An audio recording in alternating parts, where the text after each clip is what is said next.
What's up guys, my name is Rengawr, welcome to my wipe guide. I'm going to be breaking down how I get from levels 1 to 42 in just under 5 days every wipe. Now a huge part of that is my playtime, so I stream the game, but this guide is going to help you speed up your leveling process no matter how much you can play, whether it's an hour a day or an hour a week. Using these strats will help you level up so much faster. Now if you have watched my content before, you're familiar with what I do, but it has changed this time around, because they're going to be changing quite a few things with this wipe. And if you haven't, I have a whole series where I go from 1 to 42, and I break down every raid in depth. I'll have that link in the description if you want to follow more closely along. But let's jump into what's changed first, and then we'll hop into the overall strats for everyone else. Now, probably the most important strategy that we're going to mention here is going to be called big picture tasking, which refers to doing all the tasks at the same time. I know that sounds really weird, but pretty much what we're doing is as I'm doing any quest, whether it's kill scavs or go mark an area or, go in and grab an item and leave, what I'm doing is I'm checking containers that I know that have items for future quests, so that when I get on those quests and I accept it, I can instantly turn in the quest, or I can only need 1 or 2 items to finish the task. So instead of wasting 20 or 30 raids looking for items when I get the task, I already spent those 20 or 30 raids getting the items before I even unlocked the task in general. Now, on the wiki, there is a picture, I'll link this in the description, where it shows you all the items you need for all the quests in the game. If they're highlighted green, they need to be found in raid, so if they're not highlighted green, you can sell them and buy them back later.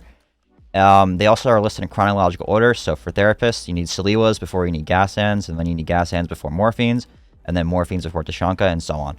So it's a really useful reference to help you know what you need and what to look out for when you're trying to sort your stash and how many you need. And something even more useful than that is the website called Tarkov Tracker. Now, in here, you actually can go through and you can mark off tasks as you complete them. I'll tell you what will come next. And you can go to the place called needed items, and it'll actually show you all the items listed out one by one, what you need for all these tasks. And you can say, okay, I have my shotgun done. Boom, that's marked off. And I can scroll down and see everything I need. So I now have exactly everything for all the tasks, and it'll keep track of it for me really easily. It's a really cool tool. I'll link that in the description as well, but these are really helpful. Now, this has changed slightly from previous wipes in the sense of on the EFT roadmap that they linked, there is a change to randomized loot container spawns. So what does this mean? So big picture tasking will be harder to help, as you go through the levels, because containers aren't always going to be there. Med cases might just not spawn some raids. They might spawn in spots we've never seen before. Maybe big tech crates, we're used to getting your tech items. Maybe they're not going to be there. Stashes might move every raid. We don't know exactly which containers are going to move. So it's very important that you use tools like Map Genie, which can show you all the loot spawns on a map, or just have a really, play maps so you have an idea of where all the loot containers spawn. Because if you know 30 containers on, let's say, interchange, maybe half of them won't be there, and you can at least guarantee 15 of those. This makes it this much more important to make sure that we're checking every single spawn for every item we need. So maybe you go into a raid and you go, okay, you know what? I know mechanics quests are coming up soon. I know I'm going to need CPU fans, and I'm going to need CPUs, and I need rec batteries, and I also need Tashanka. So maybe I'll go interchange, and I'll go get my Tashankas from Goshan. Then I can loot all the PCs next to Goshan for my CPU stuff as well. Think like that as you're going through your quest. So where can I get 2 things done at once? It's really helpful that way. When I am doing my kill scavs, quest for Prapor early on, I'm always looking for my Salewas and my morphines and my gases, and I'm doing that. So hopefully that answers that. There is, however, another thing we have to worry about in the roadmap, which is they do say quest rebalance. Now, if you've listened to many of the podcasts in the past, they talk about how they want to eventually rework all the quests in the game to be this big story quest line. This isn't what's happening right now in this wipe. It's more so just what we've seen with quest rebalances in the past. Last wipe, they made debut only need 5 scav kills anywhere instead of 5 scav kills on customs. So I would expect quest items to not really change so much. Keep the Tarkov tracker and the wiki page as a really good reference for what items are needed. But maybe the first Salewa quest is going to be 5 Salewas now. Maybe the 3 final raid GPUs is going to be 4 now. Maybe you need 10 wires instead of 5. So I'm probably going to overkeep on items. Anything extra I'll worry about when I get to it. But I would assume that most quests are going to stay the way they are. They might need a couple extra items or a couple extra kills, or maybe the order changes. but this should be a really solid reference for you to make sure that you don't miss anything and you don't waste time being stuck on a task that is easily completed before you even get to it. The next principle I want to talk about is something called avoiding dead-end tasks. Now, this is going to be somewhat hard to manage with the quest rebalance. I don't know what's going to be dead-end and what's not. But in general, a dead-end task refers to something that does not lead to any task. If you go to the EFT wiki, look up any quest, for example, Shootout Picnic, and you look at this section that says leads to, it doesn't go anywhere. So once you finish this quest, you're still stuck with all the ones you have and you don't get any new ones. So, for example, 15 scav kills on woods is a dead-end task that you should avoid doing because you waste so much time killing 15 scavs for very little XP gain, where you don't get any like real reward from doing it, which is unlocking new quest lines, where you could say do this quest later on and do it with any of the other kill 10 or 15 scavs on woods quest. There's a ton of them. There's like Punisher Part 4, there's Survivalist Path, Junkie, to name a few. So if you can, look up a task on the wiki, see if it leads anywhere. If it doesn't lead anywhere, maybe avoid it until you know for sure that you have to do it to unlock a new task, unless you can double it up with like looking for an item or something. But it's something to keep in mind. Quests like Stir Up and Shootout Picnic are two of the most infamous like waste of time quests people spend a lot of time doing. And obviously getting to level 15 ASAP is really important because then you can start buying your keys if you're stuck behind them, or you can sell off items to help you stay afloat with money. So keep that in mind, guys. A lot of people get stuck on a lot of the early quest keys, and so many of them are on traders, like almost a guaranteed spawn, that I wanted to bring them up as their own little section real quick. Something like the machinery key has a guaranteed spawn inside 3-story dorms inside the brown jacket. It is room 203 on 3-story dorms. So second floor, room 203, inside the brown jacket. It spawns there every raid.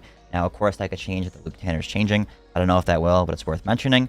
The Tarkov Director's Office key actually is a barter on both level 1 and level 2 therapists. So level 1, you would trade 2 ice green tea, 4 crackers, and 2 squash. And then on level 2, I believe it's just 4 gold chains. Yes. Another key worth mentioning is the dorm room 206 key. This is just 7 piles of meds. And if you can't find piles of meds, there's a barter on here for 3 lighters and 2 matches. So when checking filing cabinets, you could save these to barter for the piles of meds, along with looting them to get the 206 key. A lot of those keys are really easy to get. The 303 key, which is need for the quest name eludes me, I'm sorry, but it's T-plug, 7 T-plugs, and 3 blue tape. Again, you can get these from filing cabinets, tech crates, toolboxes. So a lot of keys to look out for super early on. Dorm room 214 key, which is needed for the pharmacist task. That is going to be located in the blue car by the checkpoint on customs. It's at the far end of the map near the UN trucks. I'm sure my editor will throw a little map in there or a little video. And then obviously the unknown key spawns inside of that dead body, right between Crack House and RUAF in the bush. Those are a ton of important keys to be looking out for.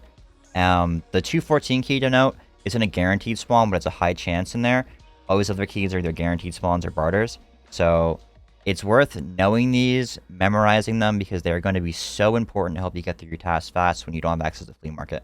Something I wanted to mention fast about playing in groups is some tasks do slow you down when you're in a group, like finding 3 Salewas or having to find gas sands and things like that. But having your teammate get a key for you and you can all open it is super helpful. Something that I recommend, which you might not all want to do, is if you have a quest item that is useless if you die, don't put it in your container, because if you die with the item and then no one in your team can loot it, that means in the future when they find one of those items that they could have given the item to you and you would have gotten it back.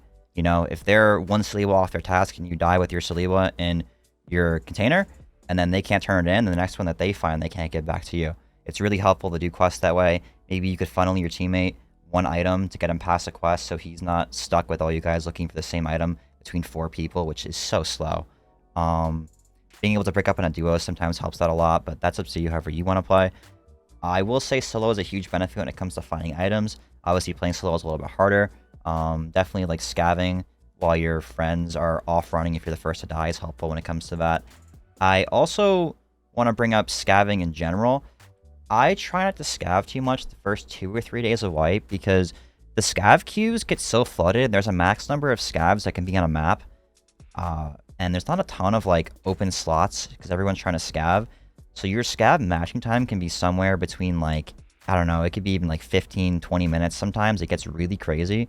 So if your scav matching times are just insane, I recommend just trying to stay away from it as much as possible. I know it can be hard sometimes, but you do waste so much time sitting 20 minutes in a queue, and then any XP you get in your scav doesn't apply to your PMC, whereas early levels, like levels 1 to 15, even just like 5 scav headshots, really pack a huge punch towards leveling up. I think for the majority of levels, like 5 scav headshots will level you up. It's really crazy how much XP those give early on. The last thing I want to bring up is going to be playing for survival. Now, it's obvious that you need to survive to level up. It's a huge part of it with the bonus XP and getting quest items out of raid and all that stuff. But playing to survive and knowing you have to survive are not the same thing. What I mean by that is whenever you get into a fight and you have the chance to back up because you have any quest item on you, it is almost always worth taking it because early wipe, everybody needs everything. So most people are going to gamma their quest items that they would need for the quest that you're on, especially the days 1 and 2.